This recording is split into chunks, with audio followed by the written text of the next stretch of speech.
Rule 2 was possibly one of the strongest pillars of the Sith theology by the time of the original trilogy. In fact, it's easy to argue that the Rule was the greatest influence in Palpatine's success aside from his own cunning and skill, which you could also argue were greatly influenced by it.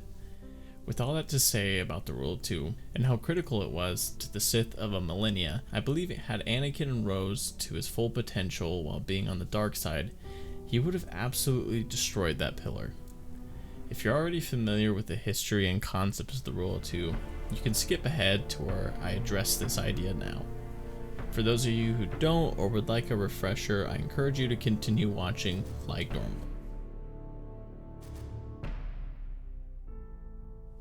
With its origins dating back to nearly 1,000 years before Luke would begin his path towards knighthood. Established by the Sith Lord, Darth Bane, the Rule would be passed down by multiple Sith generations to come. To understand the Rule, you need to understand the history of the Sith. Most fans of Star Wars know that the Sith are the ancient theological enemies to the Jedi. In fact, their conflicts can be traced back thousands of years. By its very philosophy, the dark side is focused on the individual's ability to acquire power and use that power to influence the world and others to their will.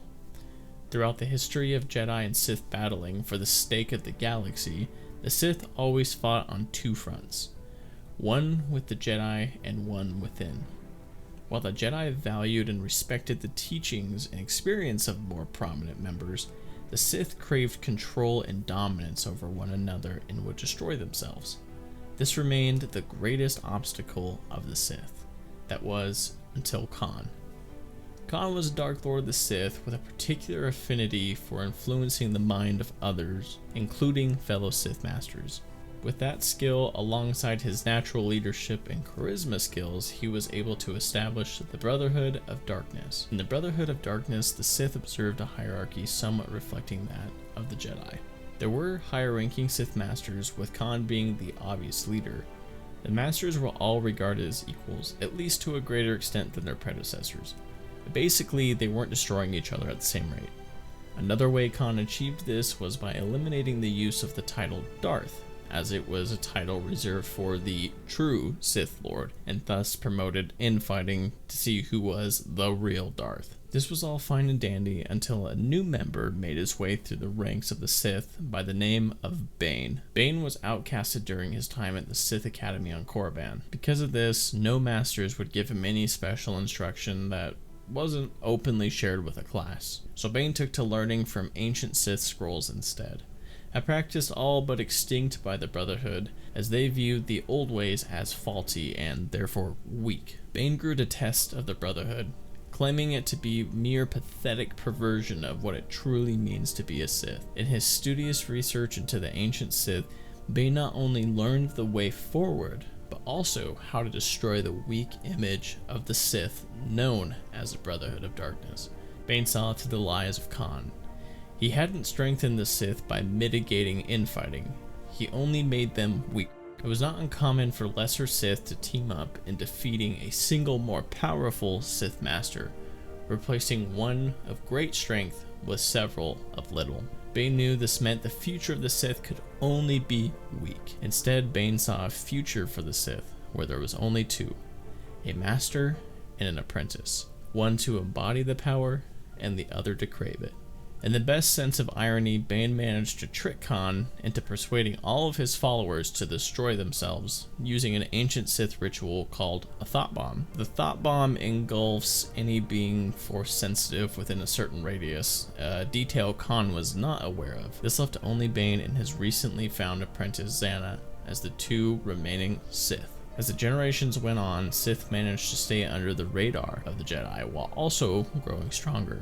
An apprentice would only become a master when they were strong enough to destroy their own master after learning everything they could from them.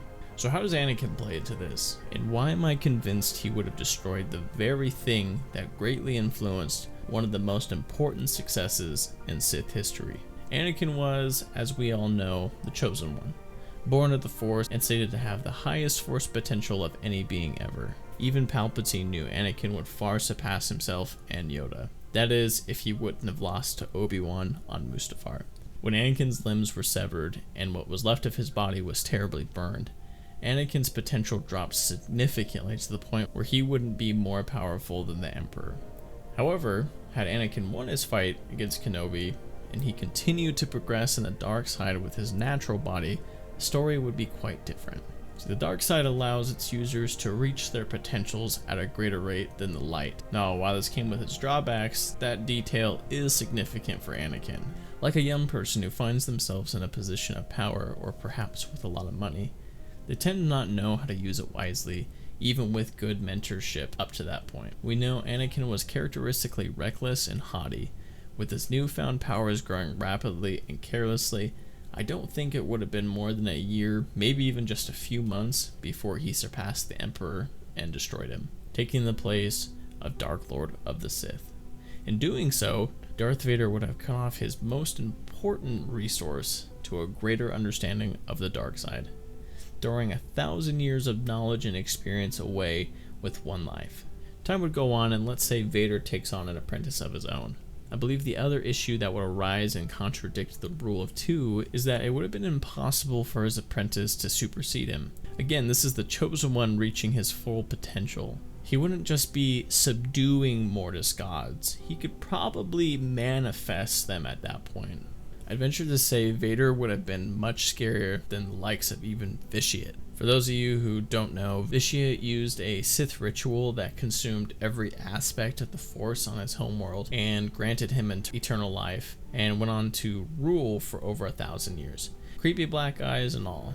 I don't think we could expect any apprentice or challenger to even come near Vader at that point, except of course if said challenger was his son Luke, but we'll have to save that for another video.